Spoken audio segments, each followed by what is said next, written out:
What's cracking, guys? Omar Isaf here, back with another video. This isn't quite a bench video. We're actually sitting in front of what kind of looks like a school desk because I think it's symbolic and makes sense for this video. This is another bench video. It's just a different type of bench. It's a different type of sitting situation. I'll give this a rating. Just let me think. Wood sounds kind of cheap. Smells as a luster to it. It kind of smells as character. This pencil's not sharpened. 4 out of 10. That's my review of this desk. What I actually want to talk about today is why I quit school. For those that don't know, I was going to the university. I went there for 2 years, and then I left after 2 years, became a personal trainer, and I've never looked back since. Now, I've shared this before. Those that have watched maybe the video featuring myself on Mark Bell's channel, talking about my story, I explained that a little bit, and ever since that point in time, I got a lot of questions like, Omar, why did you leave school? Or I'm thinking about doing the same. I wasn't enjoying what I was attending, the school, the program, a variety of different things. What advice would you give? And so a lot of people have asked me this question. Just recently, actually, you can ask young Michael over there. We were eating out, and there's this dude, Mark, who came up to me and asked me, hey man, I'm kind of at a crossroads in my life. I'm attending school. I'm thinking about a bunch of different things. What advice would you give? And before I go on, I actually want to say, when I explain this, I don't think this video will be exactly what some people are hoping it would be, in that typically this will be kind of a rah-rah video where it's like, you know, I quit school because I knew I could do my own thing, like school's stupid, this and that. I'm going to take a far more balanced approach because I do think that academic education can be highly useful, especially when we're talking about the hard sciences. If you're passionate about something that you can get a career out of, attending a university, I fully support that. Let me give you now the full story on why I quit school. So in the first place, a couple different things that I have to say, because I know some people, they read the title, quit, oh, he quit, oh, come on, what, is too hard? No, not at all. So a few different things. I had a full scholarship. I was doing first just a major in business, but then I changed it to a double major because I did not find just the business degree stimulating enough, so I took a double major in the second year. And when I left the university, not only did I have a full scholarship, but I had a perfect GPA. So no way, shape, or form was school too hard for me.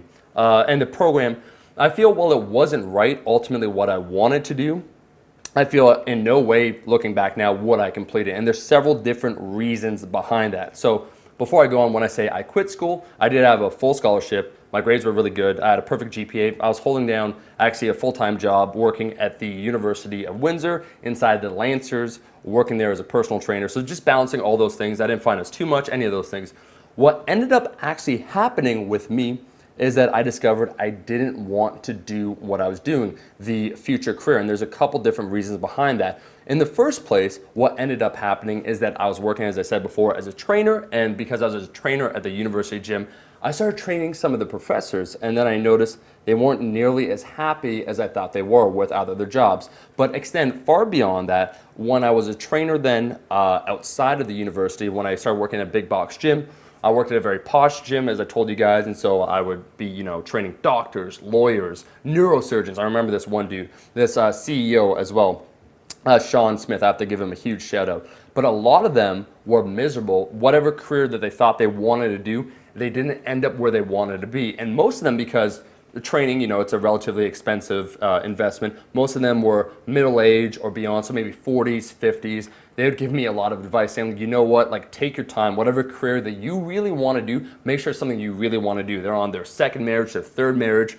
Their life just didn't end up the way they wanted it to be. And so training was kind of a mechanism for themselves in order to rediscover who they wanted to be. And I noticed this trend consistently, that people were kind of in a way in this rat race where they thought they wanted to do something.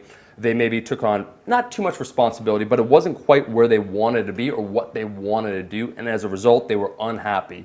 Fundamentally, a lot of these individuals were unhappy. And so I thought to myself, if I'm going to be doing this as a career, where once again, I was training also a lot of investors, a lot of people on Bay Street, if people know Toronto, where I would eventually be working, let me just take some time, discover what I really want to do, because I have a lot of different passions. I have a creative component to myself that maybe this pure business aspect, if I do pursue a degree in this, I wouldn't be fully satisfied. So I took just 1 year off, worked as a trainer just to see what I could do. Quickly, I knew whatever I was doing that I would be able to put in the time, the dedication, the focus So I went from being a trainer to being, it's called an elite trainer, to managing trainers, to working as a personal training director in about a span of a year. So I put in a lot of time when it comes to that. And after that point, I was looking back, I was thinking to myself, well, do I want to complete this degree? And there was one book that was very influential to me. It's quite nerdy for those out there that like economics or anything like that. It's Nassim Taleb. It's called The Black Swan. It just assesses risk. It talks about a lot of different things when it comes to economics. And so a lot of what I was being taught at the university, this is about 1 year later, I just found myself questioning the validity because it is, in a way, sorry for those that are into economics, it's a social science, and so it's not quite a hard science. To me, where my passion would be if I wanted to pursue maybe a pure degree would be more in something along the lines of astrophysics or something, if I wanted that as a job, as a degree. But I'm young, I wanted to see what was going on. So I kept working as a trainer. I had already built up a rep. I already was making, quite frankly, a decent amount of money, and I did highly like that I was working for myself. So I quickly realized that whatever I wanted to do, as long as I applied myself 100%, really gave it my all, that I could be successful in what I wanted to do. And while working as a trainer wasn't necessarily what I wanted to do for the rest of my life, it was better than the alternative I perceived would be the end outcome of just getting that business degree, wasting, I don't want to say, I actually shouldn't say wasting, but taking more years out of my life to try and figure out what I want to do, and in the end being miserable. I could always just go back to the university. I have the grades, I had the scholarship, financially it would be fine for me to do, so that was always an option for me, but it's not what I want to do. I like the idea of having freedom, so after about a year I started my own business. I started some strength classes when it comes to fitness, and it gradually just moved on from there, and I never really looked back. But why I quit school is because I found it wasn't right for me, not because there's a question of hard work. I do think that for a lot of kids, if you're watching this video, hard work is highly underrated. I think doing jobs that you hate, like what people don't know, I actually worked when I first started as a trainer, 2 jobs. I was a bartender. I've shown photos on Instagram. I worked probably in total about 60 hours a week, which is, you know, it's all right. It's not a crazy amount, but it is a good amount of work. I think working a lot, especially in jobs that maybe you're lukewarm about, really highlights or hones in what you want to do in your life. So getting uncomfortable can actually be a good thing, and hard work and discipline is never a bad thing. So it's not a question of quitting school because you have this, you know, lofty, unrealistic goal that's kind of floating there that doesn't have any basis in reality. I knew I wanted to have some sort of business of my own, be an entrepreneur, do my own thing. I didn't quite know what that would be. It took me a long time. I did YouTube for quite a number of years, and now today, not at all trying to make a boasting video or anything like that remotely, but I do have 3 businesses. I work with my buddy Sound Mike, Bart Kwan, with Kaizen Training. I do Rascal Apparel, which is an apparel company, and then in the last year I also launched the pre-workout nutrition company, Gnosis Singularity. So I did things on my own terms. I'm happy where I am. I got a lot of different plans, a lot of different goals that I have. With my buddy actually getting into that podcast, I made that announcement.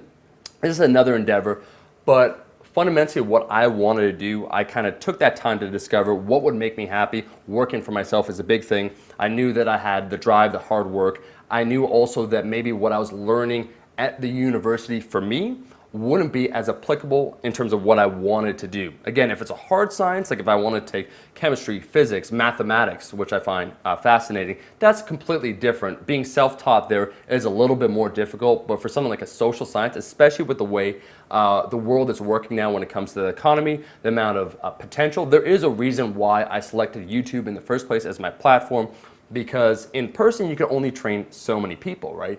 YouTube is this monstrous platform where there's so much potential. So there's a lot of thought that went into all my choices. Why I quit school is ultimately that it wasn't right for me, but I knew based upon my history, my work experience, some of the, let's say, personal qualities that I had that had been developed over time, that I'd be okay. So if this is something that you're thinking about, maybe you're not happy with the university you're going to, the school that you're going to, but you don't quite know what you want to do, really consider, maybe take a little bit of time, a semester off, get uncomfortable though, get a job, get 2 jobs, work hard, and then try and really figure out what you want to do. What would be your ideal job, and is it realistic? You know, I made that joke when I got out of high school, where everyone would say, and a lot of my friends have now become, or they're on the way to becoming doctors, a bunch of other things. I said that I was going to be a hot dog vendor because I didn't quite know what I wanted to be, but I knew I wanted it to be something on my own terms. So it kind of was a little bit of a joke. But you have to have some basis in reality with your goals